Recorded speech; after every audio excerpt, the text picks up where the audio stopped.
Viewers, welcome to metro style. வீடியோக்குள்ள போறதுக்கு முன்னாடி மெட்ரா ஸ்டைலை சப்ஸ்கிரைப் பண்ணாதவங்க சப்ஸ்கிரைப் பண்ணிட்டு கொஞ்சம் சப்போர்ட் பண்ணுங்க. வாங்க வீடியோக்குள்ள போகலாமா? கார்த்தி ரேவதி சீரியல்ல என்ன எபிசோடுன்னு பாக்குறதுக்கு முன்னாடி கார்த்தி நினைக்கிறது நடக்குதா இல்லையான்னு பாப்போமா? ஈஸ்வரி ரேவதி உட்கார்ந்து பேசிட்டு இருக்காங்க. அப்ப ஈஸ்வரி வந்து ரேவதி கிட்ட சொல்றாங்க, இங்க பாருமா ரேவதி, நான் இப்ப உங்ககிட்ட கொடுக்க போற பொருள் வந்து ரொம்ப முக்கியமான ஒரு பொருள். அப்படிப்பட்ட ஒரு முக்கியமான பொருளை தான் உங்ககிட்ட இப்ப நான் கொடுக்க போறேன் அப்படின்னு சொல்லிட்டு ஈஸ்வரி சொல்லிட்டு இருக்காங்க. அதுக்கு வந்து ரேவதி கேக்குறாங்க, அப்படியே நம்ம முக்கியமான பொருள் அப்படின்னு சொல்லிட்டு இருக்கும்போது ஈஸ்வரி வந்து கோல்டு பேங்க்ல வந்து ரேவதி கிட்ட கொடுக்குறாங்க. ஈஸ்வரி வந்து ரேவதி கிட்ட சொல்றாங்க, இந்த தங்க வேலையில வந்து நீ உன் கையில போட்டுக்கோமா, ரொம்ப அழகா இருக்கும் அப்படின்னு சொல்லிட்டு இருக்கும்போது ரேவதி வந்து ஈஸ்வரி கிட்ட சொல்றாங்க, அதான் நான் ஆல்ரெடி தங்க வலையில் போட்டிருக்கேன்லாமா, அப்ப எதுக்குமா எனக்கு இந்த வலையில அப்படின்னு சொல்லி கேட்டுட்டு இருக்கும்போது அதுக்கு ஈஸ்வரி சொல்றாங்க, என்னைக்குமே நம்மளுக்கு தேவையில்லாத பொருளை ரொம்ப நாள் நம்ம கிட்ட வச்சிருக்க கூடாது அப்படின்னு சொல்லிட்டு இருக்காங்க. ஈஸ்வரி சொல்றதுக்கும் ரொம்ப முக்கியமான ஒரு காரணம் இருக்கு. அந்த காரணம் என்னன்னு பார்த்தா, ரேவதிக்கு அந்த வலையில கொடுத்ததே நம்ம கார்த்தி தான். அதனாலதான் ஈஸ்வரி அப்படி சொல்லிட்டு இருக்காங்க. உடனே ஈஸ்வரி வந்து ரேவதி கிட்ட சொல்றாங்க, நீ இந்த வலையில கழட்டுற நேரம் வந்துருச்சு, அது மட்டும் இல்லாம இந்த புது வலையில போடுறதுக்கான நேரமும் கைக்குடி வந்துருச்சு அப்படின்னு சொல்லிட்டு இருக்காங்க ஈஸ்வரி. சரிம்மா,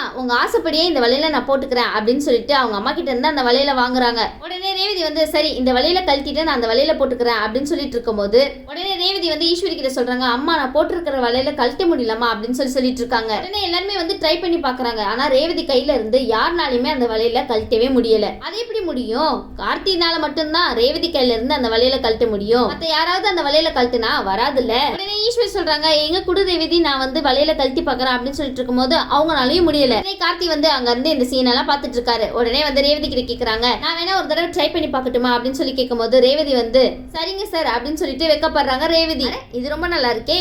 உடனே ராஜராஜனும் சரிங்க நீங்களும் ட்ரை பண்ணி தான் பாருங்களேன் அப்படின்னு சொல்லிட்டு சொல்றாங்க. உடனே கார்த்தியை வந்து ரேவதி கையை பிடிக்கிறாங்க. அப்போ ரேவதிக்கு வந்து ஐயோ வலிக்குமோ அப்படின்னு சொல்லிட்டு ஒரு லைட்டா பயம் வருது. ஆனா நம்ம கார்த்தி ரேவதி கையில இருந்து ஈஸியா அந்த வலையில கழட்டிடுறாங்க.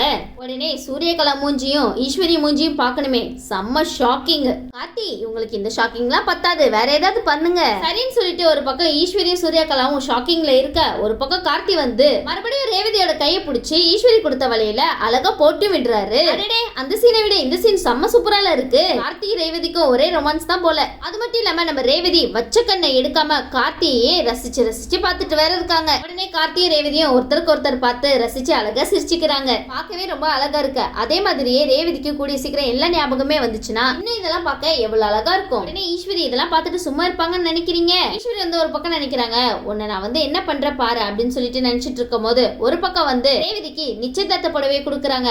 அதே மாதிரி நம்ம கார்த்தியும் ரேவதிக்கு ஒரு அழகான நிச்சயதார்த்த புடவைய கிஃப்ட் பண்றாரு. உடனே ஈஸ்வரி சொல்றாங்க, இந்தமா ரேவதி, நீ போய் நிச்சயதார்த்த புடவைய வந்து கட்டிட்டு வா, நிச்சயதார்த்தத்துக்கு இன்னும் கொஞ்ச நேரம் தானே இருக்கு, நீ போய் ரெடி ஆயிட்டு வாமா சீக்கிரம் அப்படின்னு சொல்லிட்டு ஈஸ்வரி வந்து ரேவதி ஒரு பக்கம் அனுப்பி வச்சிடறாங்க. ஒரு வழியா ரேவதி அனுப்பி வச்சுட்டாங்க கிளம்புமான்னு சொல்லிட்டு. இன்னொரு பக்கம் கார்த்தியை பார்க்க வேக வேகமா போயிட்டு இருக்காங்க. உடனே ஈஸ்வரி வந்து கார்த்தியை பார்த்து சொல்றாங்க, நீங்க எதுக்காக வந்திருக்க, எந்த நோக்கத்துக்காக வந்திருக்கன்னு எல்லா விஷயமே எனக்கு தெரியும். அதாவது பண்ணி எல்லா விஷயத்தையும் நீ தடுப்பல, அதே மாதிரி இந்த தடவை மட்டும் நடக்கவே நடக்காது. ஆனா நீ எதுக்கு என்னோட பொண்ணோட கையில வளையல் போட்டு விட்ட அப்படின்னு சொல்லி கேட்டுட்டு இருக்காங்க.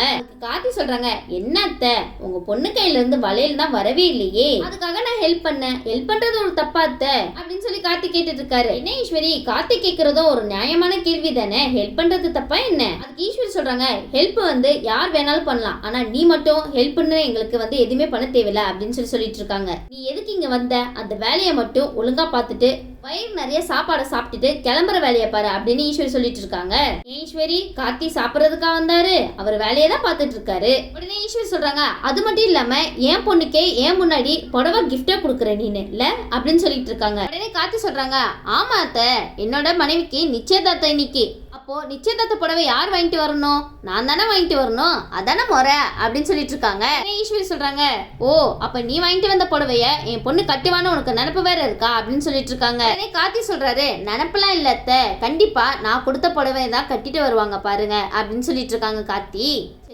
போதும், ரெண்டு பேரும் சண்டை போட்டுட்டு இருக்காதீங்கப்பா, நம்மளே கொஞ்ச நேரம் காத்து இருந்து பாப்போமே, கார்த்தி கொண்டு வந்த புடவை கட்டிட்டு வராங்களா இல்ல ஈஸ்வரி கொடுத்த புடவைய கட்டிட்டு வராங்களான்னு பாப்போமே அப்படின்னு சொல்லிட்டு ரெண்டு பேருமே வாக்குவாதம் பண்ணிட்டு இருக்காங்கப்பா. உடனே ஒரு பக்கம் ஈஸ்வரி சொல்றாங்க, கண்டிப்பா ரேவதி நான் கொண்டு வந்த புடவைய தான் கட்டுவா அப்படின்னு சொல்லிட்டு இருக்காங்க. ஒரு பக்கம் வந்து கார்த்தி வந்து இல்ல நான் கொடுத்த புடவைய தான் கட்டுவாங்க அப்படின்னு சொல்லிட்டு இருக்காங்க. உடனே ஈஸ்வரி சொல்றாங்க, சரி காத்து இருந்துதான் பாப்போமே யார் கொடுத்த புடவைய ரேவதி கட்டிட்டு வரான்னு, அப்போ நீயே பார்த்து தெரிஞ்சுப்ப அப்படின்னு சொல்லிட்டு இருக்காங்க ஈஸ்வரி. ஈஸ்வரி மறுபடியும் மறுபடியும் கார்த்தி கிட்ட ரேவதியை பத்தின சவாலை மட்டும் விடவே விடாதீங்க. ஏன்னா ரேவதி பொறுத்த வரைக்கும் கார்த்தி மேல காதல் வந்துருச்சு. கார்த்தி கிட்ட மோது கொஞ்சம் பார்த்தே மோதுங்களேன். உடனே வந்து ஈஸ்வரி ஒரு பக்கம் வந்து ரொம்பவே ஆர்வமா வெயிட் பண்ணிட்டு இருக்காங்க. ரேவதி வந்து யார் கொடுத்த புடவைய கட்டிட்டு வருவாங்கன்னு. ஆனா கார்த்தி வந்து ரொம்ப கேஷுவலா தான் இருக்காருப்பா பாக்குறதுக்கு. அவருக்கு 100% இல்ல 200% வந்து நம்பிக்கை இருக்கு. ரேவதி வந்து நம்ம கொடுத்த புடவைய தான் கட்டிட்டு வருவாங்கன்னு கார்த்தி மனசுல ஏதோ தோணிட்டே இருக்கு. உடனே நிச்சயதார்த்த பொண்ண அலங்காரம் பண்ணி கூட்டிட்டு வந்துட்டு இருக்காங்க நம்ம சுவாதியும் ரோகிணியும். அப்ப மெதுவா வந்துட்டு இருக்காங்க ரேவதி.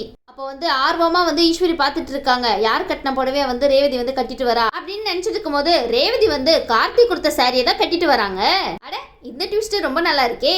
உடனே ஈஸ்வரிக்கு அதிர்ச்சினா சொல்ல முடியல. உடனே ஈஸ்வரி மனசுக்குள்ள நினைச்சிட்டு இருக்காங்க, என்னடா இவ நம்ம கொடுத்த சாரியை கட்டிட்டு வராம போயும் இந்த டிரைவர் பையன் கொடுத்த சாரியை கட்டிட்டு வந்துட்டு இருக்கா அப்படின்னு சொல்லி நினைச்சிட்டு இருக்காங்க.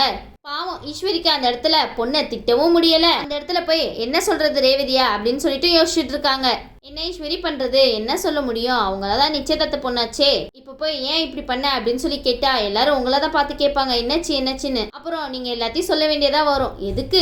உடனே அந்த இடத்துல மயில் வாகனம் ராஜராஜன் நம்ம மருது முக்கியமா அவர் தான் இந்த இடத்துல மெயினே. அது மட்டும் இல்லாம சூரியகலா ஒரு பக்கம் பார்த்துட்டு இருக்காங்க. உடனே ஒரு பக்கம் ராஜராஜன் மயில் எல்லாருமே சந்தோஷப்பட, இன்னொரு பக்கம் சூரியகலாவும் மருதும் என்னடா இவ ஆன்டி எடுத்து கொடுக்குற சாரியை கட்டிட்டு வராம இவன் எடுத்து கொடுத்த சாரியை கட்டிட்டு வரா அப்படின்னு சொல்லி நினைச்சிட்டு இருக்காங்க. என்ன பண்ண முடியும், உங்களால நினைக்க மட்டும் தானே முடியும். கார்த்திக்கு எதிரா எதுவுமே உங்களால பண்ண முடியாது. சும்மா கை கட்டி நின்று பார்த்துட்டு இருங்க நடக்கிறதெல்லாம். உடனே வந்து ரோகிணி வந்து ரேவதி கிட்ட சொல்றாங்க, என்ன உங்க எம்டி சார் உன்னை வச்ச கண்ணு எடுக்காமல பார்த்துட்டு இருக்காரு, யாருக்கு உன் மேல அவ்வளவு லவ்ஸ் போலையே அப்படின்னு சொல்லிட்டு கலாய்ச்சிட்டு இருக்காங்க. உடனே ரேவதி சொல்றாங்க, சும்மா இருடி, எப்ப பாரு உனக்கு கலாய்ச்சிட்டே இருக்கிறதா வேலை அப்படின்னு சொல்லிட்டு இருக்காங்க. ரேவதி வந்து வைக்கப்பட்டுட்டே கார்த்தியை பார்த்துட்டு இருக்காங்க. ரெண்டு பேருமே பார்த்துட்டு சிரிச்சிட்டு இருக்காங்க. அப்ப கார்த்திக்கு ரொம்ப சந்தோஷம். ஏற்கனவே எதிர்பார்த்தது தான், இருந்தாலும் ஒரு பக்கம் இதெல்லாம் நடக்குமான டவுட் தான். கார்த்தி ரொம்ப சந்தோஷமா இப்போ உங்களுக்கு, அதான் ஃபேஸை பார்த்தாலே தெரியுது. உடனே ரேவதி வந்து ஈஸ்வரியை பத்தி கேக்குறாங்க, அம்மா எப்படிமா இருக்கு, நல்லா இருக்குல்ல அப்படின்னு சொல்லி கேட்டுட்டு இருக்காங்க. அதுக்கு வந்து ஈஸ்வரி சொல்றாங்க, நல்லா இருக்குமா அப்படின்னு சொல்லிட்டு. பின்ன நல்லா இருக்குன்னு தானே சொல்ல முடியும், வேற என்ன சொல்ல முடியும். உடனே வந்து ரேவதி வந்து கார்த்தி சாரை பார்த்துட்டு, சார் நல்லா இருக்கா அப்படின்னு சொல்லிட்டு கேட்டுட்டு இருக்காங்க. உடனே கார்த்தி சொல்றாங்க, இந்த புடவையில தேவதை மாதிரி இருக்கீங்க அப்படின்னு சொல்லி சொல்றாங்க.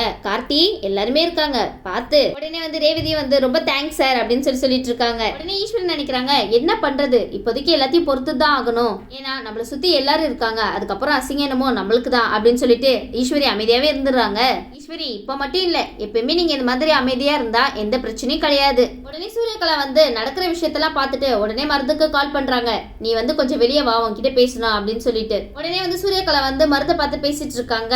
அவன் என்ன பண்ணிட்டு இருக்கான்னு பார்த்துட்டு தானே இருக்கேன் நீனு அப்படின்னு சொல்லிட்டு கேட்கும்போது அதுக்கு மருது சொல்றாரு, ஆமா அவன் ரொம்ப ஓவரா பண்ணிட்டு இருக்கான், ஆனா நம்மளால எதுவுமே பண்ண முடியலையே அப்படின்னு சொல்லிட்டு இருக்காங்க. அப்ப வந்து சூரியகலா சொல்றாங்க, என்கிட்ட ஒரு நல்ல ஐடியா இருக்கு அப்படின்னு சொல்லிட்டு இருக்கும்போது மருது வந்து கேக்குறாரு, சீக்கிரம் சொல்லு, அந்த ஐடியாக்காக தான் நான் வெயிட் பண்ணிட்டு இருக்கேன் அப்படின்னு சொல்லிட்டு இருக்கும்போது சூரியகலா வந்து மருது கிட்ட சொல்லிட்டு இருக்காங்க, வழக்கமா டெய்லி அவங்க அம்மாக்கு அன்னதானம் போடுவான் அப்போன்னு பார்த்து ஒரு ஆளை வந்து அரேஞ்ச் பண்றாங்க, அவனையும் அந்த இடத்துக்கு வர வச்சுதான் இதெல்லாம் பேசிட்டு இருக்காங்க. உடனே அந்த ஆள் கிட்ட சூரியகலா சொல்லிட்டு இருக்காங்க, நீ நேரா அவங்க அம்மா இல்லத்துக்கு போயிட்டு அங்க சமைக்கிற இடத்துக்கு டைரக்டா போயிட்டு நான் சொல்ற மாதிரி மட்டும் பண்ணிட்டு வந்துரு அப்படின்னு சொல்லிட்டு இருக்காங்க. இந்த சூரியகலா இப்ப என்ன பண்ண போறாங்கன்னு தெரியலையே. ஒண்ணு ஈஸ்வரி ஏதாவது ஒரு வேலை பண்ணிட்டு இருக்காங்க, இல்லைன்னா இந்த சூரியகலா இருக்கிறதுலயே உங்க ரெண்டு பேரையும் தான் சமாளிக்கவே முடியலப்பா கார்த்தினால. உடனே சூரியகலா வந்து அந்த ஆள்கிட்ட சொன்ன விஷயத்தை கேட்கணுமே. சூரியகலா அந்த ஆள்கிட்ட என்ன தெரியுமா சொன்னாங்க, நீ நேரா சமைக்கிற இடத்துக்கு போயிட்டு யாரும் இல்லாத நேரத்துல அந்த சமையல்ல விஷத்தை கலந்துரு அப்படின்னு சொல்றாங்க. சூரியகலா நீங்க இப்படி பண்ணுவீங்கன்னு எதிர்பார்க்கவே இல்லையே, நீங்க இவ்வளவு மோசமானவங்களா என்ன, சரின்னு சொல்லிட்டு எல்லாரும் பேசி பிளான் பண்ணி முடிச்சிடுறாங்க. உடனே சூரியகலா ஏற்பாடு பண்ண அந்த அடியாலும் வந்து நேரா கார்த்தியோட அம்மா ஆசிரமத்துக்கு போயிட்டு சூரியகலா சொன்ன மாதிரியே யாரும் பார்க்காத நேரத்துல சாப்பாட்டுல விஷத்தை கலந்துறாரு. ஆனா இது யாருக்குமே தெரியாததுனால அவங்களும் அந்த இடத்துல எல்லாருக்கும் பரிமாறதுக்காக எல்லாமே ரெடி பண்ணிட்டு இருக்காங்க. இடத்துல கார்த்தி வந்து பீட்டரை ஏதோ ஒரு வேலைக்காக அங்க அனுப்பியிருக்காங்க. சரி நம்ம இவ்வளவு தூரம் வந்துட்டோம், இங்கேயே சாப்பிட்டுலாம் அப்படின்னு சொல்லிட்டு அன்னதான சாப்பாடை சாப்பிடுறாரு. ஆனா இன்னும் யாரும் அந்த சாப்பாடை சாப்பிடவே இல்லை. பீட்டர் தான் ரொம்ப பசிக்குதுன்னு அந்த சாப்பாடை ஃபர்ஸ்ட் சாப்பிட்டு இருக்காரு. உடனே அந்த சாப்பாடை சாப்பிட்டுட்டு பீட்டருக்கு மயக்கமா வாந்தி வர்றதை பார்த்துட்டு உடனே அங்க உள்ளவங்க எல்லாம் வந்து எமர்ஜென்சியா ஹாஸ்பிட்டல் கூட்டிட்டு போறாங்க. அந்த நேரம் பார்த்து ஒருத்தர் வந்து கார்த்திக்கு கால் பண்றாங்க. இந்த மாதிரி கார்த்திக்கு கால் பண்ணி பேசிட்டு இருக்காரு. கார்த்தி சார் சீக்கிரமா நீங்க இந்த ஹாஸ்பிட்டலுக்கு வாங்க அப்படின்னு சொல்லிட்டு இருக்காங்க. உடனே கார்த்தி சொல்றாரு, என்னாச்சு அப்படின்னு சொல்லிட்டு இருக்கும்போது அப்ப அங்க உள்ள ஒருத்தவர் சொல்றாரு, இந்த மாதிரி உங்க அம்மா ஆசிரமத்துல பீட்டர் சார்னு ஒருத்தர் வந்தாரு, என்னச்சுன்னு தெரியல சார், நல்லா தான் இருந்தாரு, திடீர்னு வாந்தி எடுத்துட்டு மயக்கம் போட்டு விழுந்துட்டாரு, அதனால அங்க உள்ளவங்க வேக வேகமா ஹாஸ்பிட்டல்ல போய் அட்மிட் பண்ணிருக்காங்க சார் அப்படின்னு சொல்லிட்டு இருக்காரு. என்ன சார் சொல்றீங்க அப்படின்னு சொல்லி கேட்டுட்டு இருக்கும்போது ஆமா சார் நீங்க கொஞ்சம் சீக்கிரம் வாங்க அப்படின்னு சொல்லிட்டு இருக்காங்க. உடனே கார்த்தியும் சரி சார் நான் வந்துடுறேன் அப்படின்னு சொல்லிட்டு வச்சிடறாங்க போனை. உடனே கார்த்தி வந்து அந்த ஹாஸ்பிட்டலுக்கு வந்துடுறாங்க. வந்துட்டு என்ன ஏதுன்னு விசாரிக்கும் போது அவர் சாப்பிட்ட சாப்பாட்டுல விஷம் கலந்துருக்குன்னு தெரிய வருது கார்த்திக்கு. கார்த்தி வந்து என்ன விஷம் கலந்துருக்கா அப்படின்னு சொல்லிட்டு யோசிச்சுட்டே வந்து கார்த்தி வந்து பீட்டர் கிட்ட சொல்றாங்க, பீட்டர் உனக்கு என்னதான் ஆச்சு, நீ சாப்பிட்ட சாப்பாட்டுல விஷம் கலந்துருக்குன்னு சொல்றாங்க அப்படின்னு சொல்லிட்டு இருக்கும்போது அதுக்கு பீட்டர் கார்த்தியை பார்த்து சொல்றாங்க. உடனே பீட்டர் வந்து கார்த்தி கிட்ட சொல்றாங்க, இல்ல கார்த்தி நீ வந்து அம்மாவோட ஆசிரமத்துக்கு போ சொன்னல, ரகு கிட்ட இந்த காசு கொடுத்துரு அப்படின்னு சொல்லி என்ன அனுப்புனியா? அதுக்கு கார்த்தி சொல்றாரு ஆமா அப்படின்னு சொல்லிட்டு இருக்கும்போது அங்க தானே நான் பசிக்குதுன்னு கொஞ்சம் சாப்பிட்டேன், அதுக்கப்புறம் தாண்டா எனக்கு இந்த மாதிரி எல்லாம் ஆச்சு அப்படின்னு சொல்லிட்டு இருக்காங்க அப்படின்னு ரொம்ப ஃபீல் பண்ணி பீட்டர் கார்த்தி கிட்டே சொல்லிட்டு இருக்காங்க. உடனே வந்து கார்த்தி சொல்றாரு, இதுக்கு பின்னாடி கண்டிப்பா ஈஸ்வரியா தான் இருப்பாங்க. ஏன்னா அங்க ரேவதிக்கு நிச்சயம் நடக்க போகுது, அந்த இடத்துல நான் முக்கியமா இருக்கவே கூடாதுன்னு தான் இந்த மாதிரி பண்ணிருக்காங்கன்னு நினைக்கிறேன் அப்படின்னு சொல்லிட்டு இருக்காரு கார்த்தி. கார்த்தி ஈஸ்வரி இப்படி பண்ணிருப்பாங்கன்னு நினைக்கிறீங்களா என்ன? ஈஸ்வரிக்கு மத்தவங்க எல்லாம் பழி வாங்கணும்னு அவசியம் கிடையாது. ஈஸ்வரியோட டார்கெட்டே நீங்க மட்டும்தான் கார்த்தி. இந்த காரியத்தை முழுக்க முழுக்க பிளான் பண்ணி பண்ணதே சூரியகலாவும் மருந்துதான் கார்த்தி. பீட்டர் வந்து கார்த்தி கிட்ட பயந்துட்டே சொல்றாரு, கார்த்தி அம்மாவோட ஆசிரமத்துல அன்னதான சாப்பாடு போடுறதுக்கு நேரம் ஆயிடுச்சு கார்த்தி, எப்படியாவது போய் தடுத்து நிறுத்து அப்படின்னு சொல்லிட்டு இருக்காங்க பீட்டர். இல்லனா அவங்க அந்த சாப்பாடு சாப்பிட்டுட்டு ஒண்ணு கடுக்காவும் ஆயிட போது கார்த்தி, போய் முதல்ல நீ அதை நிறுத்து அப்படின்னு சொல்லிட்டு இருக்காங்க பீட்டர். அதுக்கு கார்த்தி சொல்றாங்க, அந்த மாதிரி மட்டும் நான் நடக்க விட மாட்டேன் அப்படின்னு சொல்லிட்டு வேக வேகமா அங்க இருந்து கிளம்பி போறாரு. அப்போன்னு பார்த்து கார்த்தி அம்மாவோட நினைவு இடத்துல சாப்பாடு போட டைம் ஆயிடுச்சுன்னு எல்லாரையும் அந்த இடத்துக்கு வர வச்சு உட்கார வச்சு ஒருத்தவங்களுக்கா சாப்பாடு போட ஸ்டார்ட் பண்ணிட்டாங்க. கார்த்தி சீக்கிரம் போங்க. சரி கார்த்தி இதை தடுக்கிறாரா இல்லையான்னு வெயிட் பண்ணி பார்ப்போம். இந்த வீடியோ உங்களுக்கு பிடிச்சிருந்துச்சுன்னா மறக்காம மெட்ராஸ் ஸ்டைல லைக் பண்ணுங்க, ஷேர் பண்ணுங்க, சப்ஸ்கிரைப் பண்ணிடுங்க. தேங்க்யூ.